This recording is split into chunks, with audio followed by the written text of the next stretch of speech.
Good morning, good afternoon, and good evening, Penn State fans. Whenever you're listening to this is Johnny McGonigal, joined by Dave Jones for the Blue White Breakdown. We're recording this here on Wednesday afternoon. Dave from his lovely spot there in Des Moines, Iowa, fresh off of a great day of travel, I'm sure. Philly to Chicago, Chicago to Des Moines. Dave, how you doing? If I say things that make no sense whatsoever, just bear with me because I got up at 4 and anyone want to see Des Moines? Why don't we look at Des Moines? All right. I think you should show the listeners Right. and watchers Des Moines.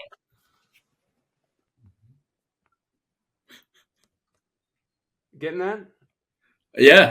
I think it's getting that. Yeah. Yeah. Okay. It's beautiful. Yeah. All right. Definitely where every Penn State fan wanted to go for Penn State's first NCAA tournament game since 2011. Hey, we got lucky a few times. I mean, we got lucky in 2011. This only happens about once a decade.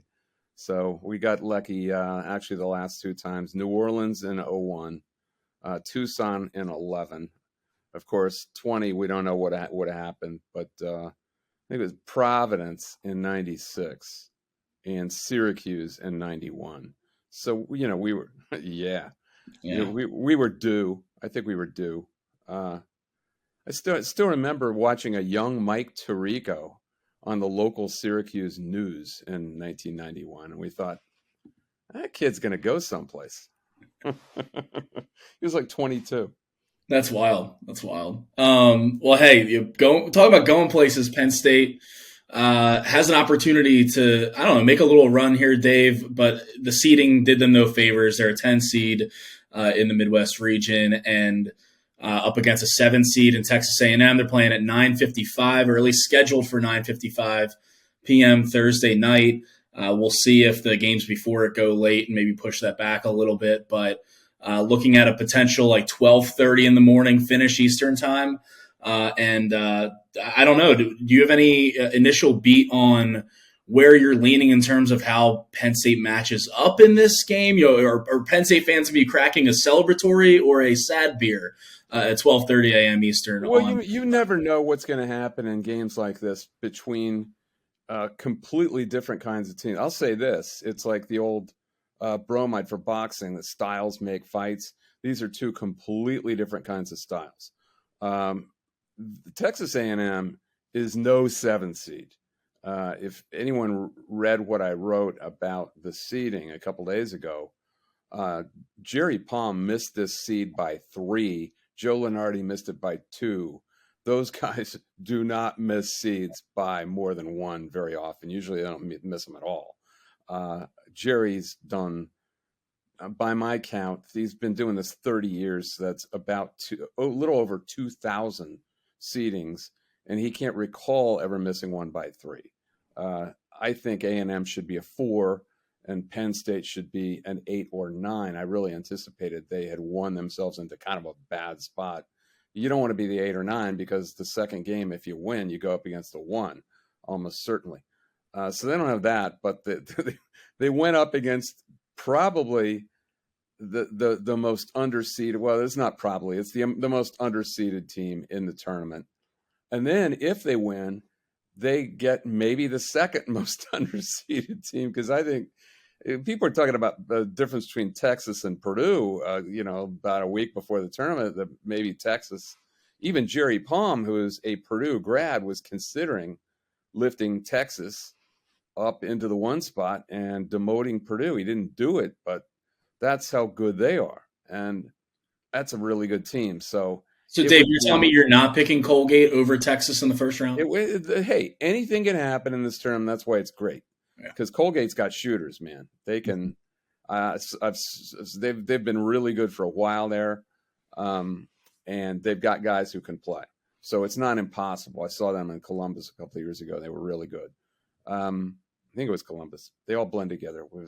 Some of these sites. I've been a lot of places during this tournament, but in general, A&M plays a kind of ball that's, I don't know if physical is the right word. They play fast, and they are not tall, but they are slapped together. So you've got guys who play fast and hard, and are, they're kind of like water bugs. They're really, really good at jumping into passing lanes, deflecting balls. Penn State's going to have to know what it's doing very well, or you're talking about live ball turnovers, and then these guys light out on runouts, and they're very good in that situation. What they're not good at is perimeter shooting. So I would guess Penn State kind of wants to make this a station-to-station game to some extent. But on the other hand, that's kind of what A&M likes. I called them. I could probably. They're like a city version of Wisconsin. Now, if that's code, so be it. They're like an urban version of Wisconsin, meaning ugly, but yet not as pasty as Wisconsin is. And that's the way they're going to make you play ugly, but they don't play slow and plodding. They play fast, and they can make you play ugly that way. And they're battle tested too, right? They're 17-4 in the SEC. Yeah, one of the best conferences in the country, probably the second best behind the Big 12 this year. And you're looking at a team like that too, coached by Buzz Williams, who has so much tournament experience with Marquette, with Virginia Tech, and now with Texas A&M, his home state school. And on the flip side, Micah Shrewsberry obviously has been on the bench with Purdue and with Butler and his coach with Brad Stevens and all that good stuff. But this is his first NCAA tournament. That's right. As a head coach, and a guy who we've seen over the last few days get a lot of interest from other schools, reported interest from the likes of Notre Dame and Georgetown and high profile schools, programs trying to fill spots, looking Micah's way. And you look at this as an opportunity for him to kind of announce himself if he hasn't already done so, and you look at this as an opportunity for Jalen Pickett specifically as well. Dave, one of my favorite things about the NCAA tournament is always that it seems like one or two teams catch a wave and catch a run on the back of just one really good player, and a guy that 5-10 years down the line you'll be like, oh, I remember him. I remember Ali Farouk-Manesh making that shot for Northern Iowa. I remember that. Iowa 2010. I remember Kevin Pittsnoggle for West Virginia. 2005. I wonder if people down the line are going to look back and say, I remember Jalen Pickett from Penn State, because it feels like he has a chance to kind of do that here. Yeah, but it could be Seth Lundy, buddy. Seth Lundy's playing really well. Seth Lundy has looked like an NBA pro the last couple games in the way he's defended and the shots that he's made. He has squared up and hit some stone cold 3-pointers when they really needed him. I think maybe he could be a guy, and he has scored 20. He's gone off for 23, 25 in certain situations. There's also a couple of kids for A&M. Their point guard, Wade Taylor, is the all-SEC point guard. He does a lot of stuff. He is a really good ball thief, terrific on-ball defender. At the other end, draws a lot of fouls, man. He is fearless. He can stick his nose in there, and he's unafraid, even though I think he's maybe 5'11". And he's only a sophomore, but also he has floor vision. He sees his teammates. He's a terrific distributor. There's a reason he was the all-SEC first-team point guard, and he's going to be a problem for them. The other kid that I'm really impressed with is the guy that will go up against Pickett, I think, a lot of the time. He's their off guard, Tyrese Radford, who sometimes plays kind of like a winger, but he's an off guard. And he doesn't always score a lot. He's suffered a little bit in 3-point shooting this year. He was a 40% 3-point shooter last year, only about 31, 32% this year. But he's their team leader. He's the heart of the team. And he was recruited initially by Williams at Virginia Tech and joined this program a couple of years ago. Buzz has been here 4 years. What you're talking about, Buzz, is he's not only won 10 NCAA games, he's been in 18, and that's a ton for a guy who's not really old. He has been around. He hasn't been to any NCAA games, with A&M. I don't know if you did you go back and watch last year after they got snubbed? I remember seeing stuff on Twitter about it, and he just went on this long rant after that NIT game Yeah. about the Yes. criteria and about everything. But I saw what you wrote, and you feel like this, like them being seated as a 7 and not a 4, feels like what it could be even a bigger miss by the committee, by the selection committee, than leaving them out altogether last year. Yeah, it could actually really fuel them. I this is, by the way, some enterprising SEC fan who wanted to get into him last year came up with this as a meme after he did a 7-minute rant and with his head down, reading it the entire time about how what happened was wrong, and it was almost like a conspiracy theory. There was something more sinister was going on here, and then some SEC fan came up with this, and they started calling him Karen. So he was not complaining to the selection committee in this scenario was the manager of the restaurant. I suppose you might say it that way. You might say it that way. It was a really whiny thing, especially for a team that they lost 8 in a row in the meat of the SEC season last year. Yeah, I mean, they were 9-9 in the league, and they had a lousy non-conference schedule, and that was not people had them in, but it was kind of like Rutgers this year. They expected they'd be in, and then they weren't, and everyone was like, "Oh, yeah." And no one at the end of a 68 team bracket is really wronged.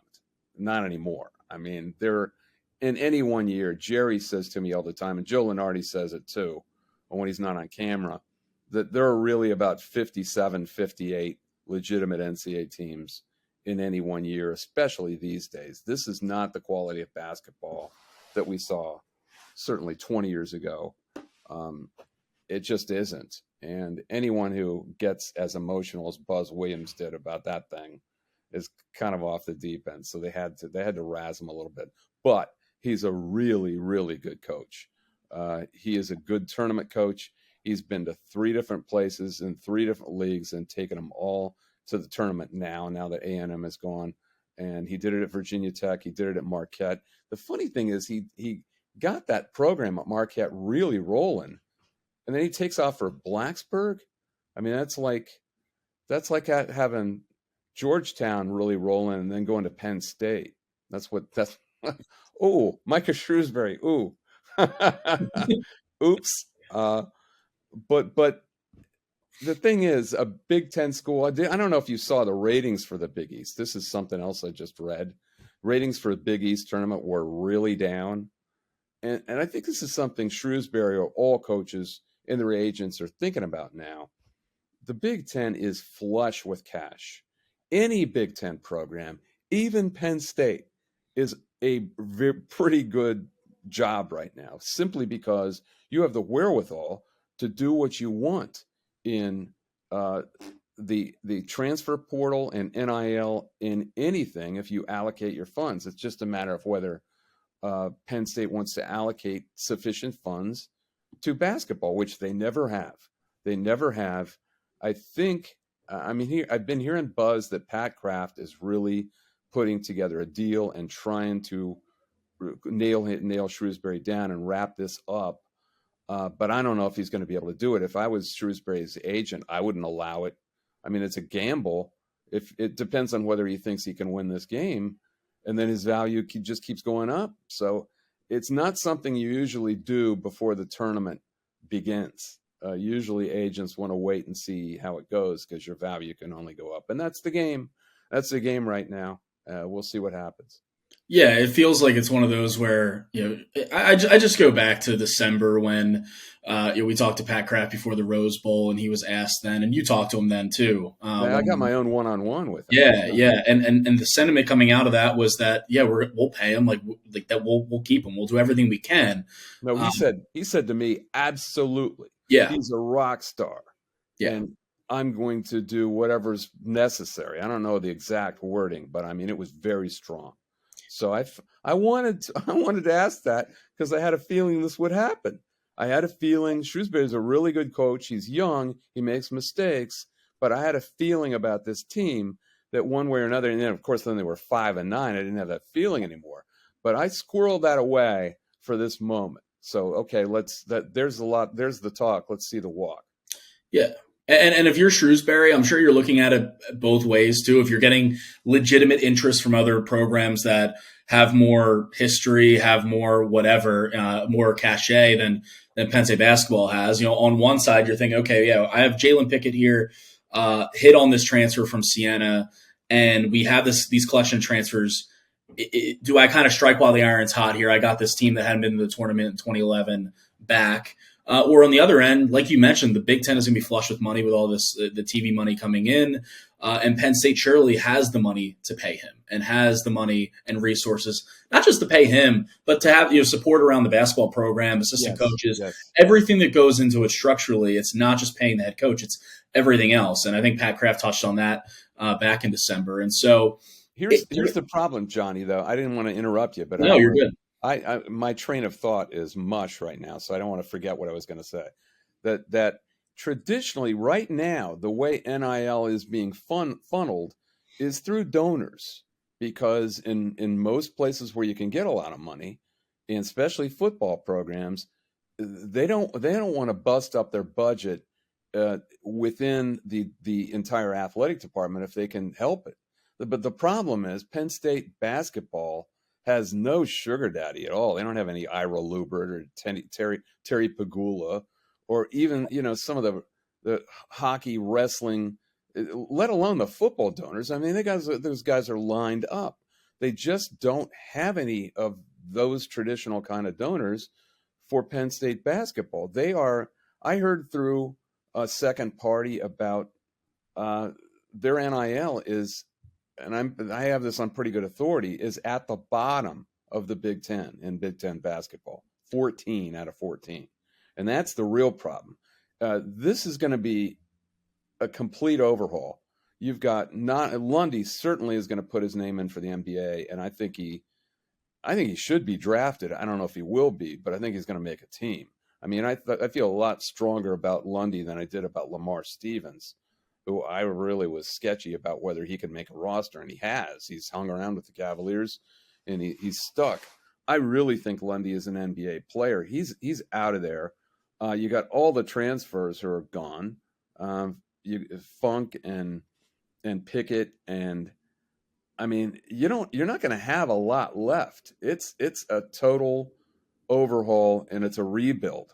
I mean, do you want to go through that if you don't really believe in the franchise, the program that you're attaching yourself to? So I think that's probably in Shrewsberry's mind too. Yeah, because like you said, it's do I want to rebuild here at Penn State if I don't believe in the structural, the support, where I could go and do something similar, in theory, just rebuilding at a Georgetown or at a Notre Dame that has done it consistently, that has supported their programs at least more than Penn State has, because Penn State really has. They're supported. Yeah, they have donors. Right. I mean, Georgetown basketball is everything to that athletic department. Yes. So, and that's true with a lot of Big East programs, because all they care about is basketball. They have rebranded themselves into what they were, 40 years ago, which was a basketball conference. They hadn't even thought about football back then. And then they tried it, and it was a bad idea. So they are at root basketball schools who really support basketball. Penn State has been the opposite. So you're trying something new, Aaron, and Penn State has never supported basketball in any way. You're a young guy. I don't even know if you remember 12 years ago, they're fighting to get into the NCAA tournament. And in February, you know where I'm going, right? Yep. Yeah. They just shut down the Jordan Center for a week and a half so that Bon Jovi could practice. Yep. I was a high school senior when this happened, but even then I heard about it. I mean, it's not even a current band. It's an old hair band. Are you kidding? Are you kidding me? And they couldn't practice. Not only could they not practice in their gym, they couldn't practice in their practice facility next door, because that was booked up half the time by the women. So they were practicing in the intramural building, where the stanchions for volleyball nets were taped over with like adhesive tape, like these clumps in the middle of the floor. And I talked to Nate Bauer that week, and he said I went over there, the baskets weren't even straight. I said, what? He goes, the baskets weren't straight. They were like this. They were like this. And I said, go over there and take a picture of it. And he did. And it went viral. I mean, it went national. Like, this is how pathetic Penn State basketball is. This is how much they care. And it's been that over and over and over. They did make the NCAA tournament. Then Ed DeChellis comes back to Tim Curley. This is right before the Sandusky scandal, but no one knew that was going to blow. And he says, okay, how about a new contract? And Curley's like, no, and, they just don't care. They've never cared. So that's what you're fighting. You're fighting these decades and decades of not caring. That's what you're up against. And so that's, something that'll be determined in the days, weeks. I don't even want to say months, because it'll be determined before that in the coming days and weeks. But I guess at the time being, though, it's still like one of those where I'm sure Shrewsberry just wants to stay in the moment as much as he can. This team obviously wants to. You mentioned all those transfers. Well, if he wants to stay in the moment, if he wants to stay in the moment, he's got to answer, yeah, I'm going to be here next year. And that's not something his agent wants him to do. It's not something he really wants to do. But that's the only way to stay in the moment, because that's the elephant in the room. Is he going to be here next year? I think people, would you agree, people generally like him? They like his style, right? Yeah, absolutely. No, I mean, I think you could tell even after the Purdue game, the most recent game, the Big Ten championship game, in which they fought back like crazy and nearly pulled this thing off. The reaction on social media was all like, I was seeing gifs of just, people waving money, just like, pay this man, Pat Kraft, please, because I really do think that's the consensus amongst the fan base. Obviously, it's not their money, so that's something that you have to consider here. But yeah, I think generally speaking, a lot of people like him, and it's hard to not like a guy that brings your team to the first NCAA tournament in over a decade. Yeah, but I meant as a person. Yeah, I think he sends off a good vibe. He sends a genuine vibe out, like a real human being, contrasting with the previous regime, and I don't mean Jim Ferry, where that guy always seemed like he was selling you something, like an infomercial. And, Franklin does it sometimes too, but I think there's a real human in there. It's somewhere. I've seen him. Shrewsberry just looks human. And I think people like that. People like him above and beyond how they like what he's done with this very limited team. I mean, it has no interior presence whatsoever. And they're doing it with a raw freshman who's getting a little better in Kebajai. And then you've got Mikey Henn, who's on his 5th school in 5 years. All of the other ones low majors. And he's kind of like a cartoon character and goofy looking and but lovable, but he's not that good. And then you've got a 6'4" guy trying to defend the post as the third line of defense in Miles Dredd when they go small. I mean, this is a very limited team where if they don't do all the right things, they can be not very good, especially on defense. They're just not a great defensive team because they don't have any fly swatter in the back. And when you don't have a guy who can correct your mistakes, somebody gets around you, you make a false step, guy gets a corner on you, guy gets an angle. Well, in certain places, like at Rutgers, UConn, they've got that guy back there, even Michigan, who can swat that stuff. So you can be a little more adventurous on defense. Even the 0-1 team, I was talking to Bruce Parkhill last night, and he said this team reminded him of the 0-1 team in that they've got shooters around the floor and they can ring the thing with shooters. But that team had Jazzy Klein-Hurd, who could take care of some business in the back. He was athletic. He was only 6'7", but he could rise up and swat some stuff if people got around. And that's why they could be a lot more adventurous on defense. This team just plays position defense and they're pretty bland on defense. That 0-1 team against Carolina, when they beat Carolina 82-74 in New Orleans, they had 18 steals in that game, which was one off the NCAA record, the NCAA tournament record. That's how those guys played. They led the league in points scored. They led the league in points allowed. They were fast and loose. This team can't really get away with that. So I think it's a really limited team that Shrewsberry has done really well to get to 13-11 in Big Ten play.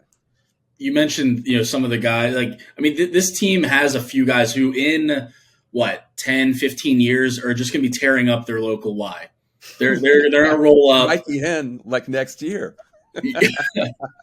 Yeah, these are guys who are just going to roll up and bring their own ball, and they're just going to dominate. But I think that's a part of the endearing factor too of this team. It's like you have those guys who come from low majors, and even a guy you look at Pickett. Obviously he played really well at Siena, but I just think it's kind of a cool thing in this kind of now this era of college basketball and college sports in general, that the transfer portal and all that, and you have so much movement, but a guy like that can come to a Big Ten school and take over and lead a team that hasn't been anywhere in a while to an NCAA tournament. And I don't know, it just feels like it felt like the Purdue game and the Big Ten tournament run. It felt, obviously it was a great run, but it didn't feel like it was that's going to be the limit to this team. It feels like they got a little bit more in them, and maybe that's just because I have them going past Texas A&M in my bracket. But I don't know. That's why this draw was so dispiriting to me. If they'd gotten any number of other matchups, any number of 8-9s. What if they were playing Memphis? You'd give them a great chance against Memphis, wouldn't you? Florida Atlantic. Yeah. Well, Florida Atlantic's a pretty damn good team, but Memphis is dumb. And they have eaten up dumb teams. They ate up Illinois 3 straight games. Athletic but stupid. This team tears them apart. If they're not really attentive on defense, they'll tear you up. Where the boring, more resolute teams like Wisconsin, Rutgers, they've had a lot of trouble with. I'm afraid A&M is that kind of team on defense. I'd be a little worried about Cam Winter, for instance. You were talking about mid-major and low-major guys. Cam Winter is still kind of a mid-major player. He's played better the last 3 weeks, but he's not physically imposing, and he's not tremendously quick, and his shot comes and goes. He still is kind of a Drexel-level player. Now, those players sometimes rise up, and they play great in the NCAA tournament, but he's going to come up against physically imposing matchups in these two guys here. It reminds me of a couple of guys who played against Penn State, especially. The point guard reminds me of John Linehan, who, I don't know if you remember him, but when John Linehan was maybe the best on-the-ball defender I've ever seen in college basketball. He played for Providence. And Joe Crispin really hadn't seen much of him, and I asked him in the press conference early after, I think it was Monday after Selection Sunday. So, you know about this guy? And Joe thought he could beat anybody. He could cross over anybody, and he had the ball on a string. I said, well, this guy's a little different. And John Linehan had a steal in every single game that year for Providence. This was a really competitive, tough Providence team, not a team that scored a lot, but Linehan was tremendous. The game goes about 3 minutes. I think they went to the under 16, and Joe almost had the ball stolen once, and then it went on off his foot out of bounds for a turnover, not a steal, but he clearly was having problems with Linehan. He hadn't seen anyone like this. And Titus Ivory came up to him, and they told me later and said, you want me to bring the ball up? And Titus said, don't be prideful, in his North Carolina accent. And Joe agreed. He acquiesced.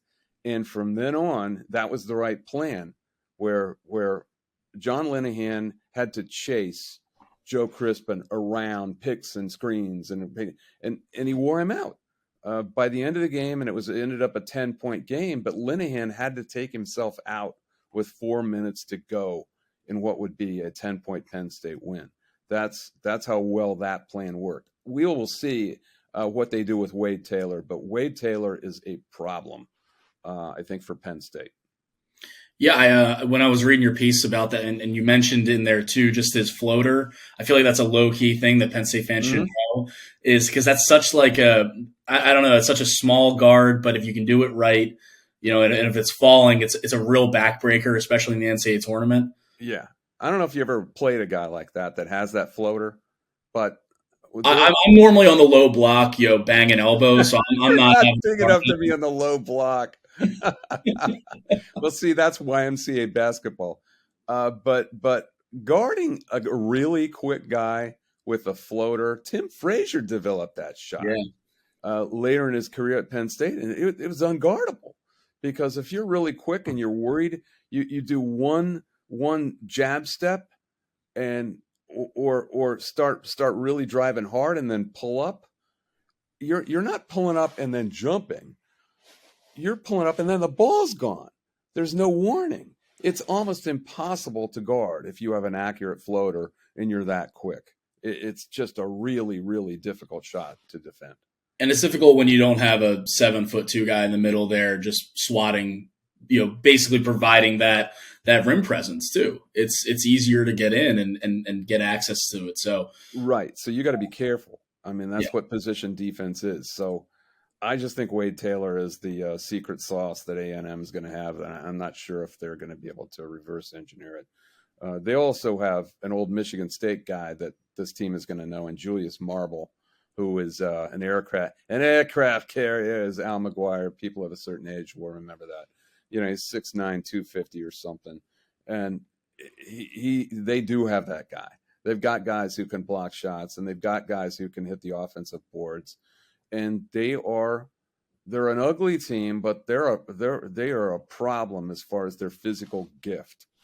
I wouldn't say physical as in bouncing people around, because they're not really that tall or anything. I just mean in the way that they move. They play fast, especially on defense. It's gonna be an interesting matchup. And look, it's going to be a difficult one. Again, we talked about the seeding. We talked about how Texas A&M is battle tested and Buzz Williams is battle tested as a coach. We're gonna see what the Nittany Lions have, and I mean, if they're hitting threes, then it might be all moot. If they just go nuclear from distance, then that's one of those things that it's like, okay, well, let's go. But if they're not, and they're going to have to create offense, and you do trust Jalen Pickett, especially down the stretch of games normally when they just go iso ball with him and let him cook, whether it's him taking it to the rim or passing it out to a shooter. It does feel like a difficult matchup for them and an unfortunate one, given the seeding and given everything that goes into this. But we'll see, I guess, at 9:55 or whenever they tip on Thursday night. Sometimes those games start later than usual. But Dave, before we wrap up here on the Blue Light Breakdown, did you make your picks already in terms of Final Four? Do you want to go over that, or you want to save that for another time? Or? I did them, but I can't even remember who I picked. I mean, I look at it real quick.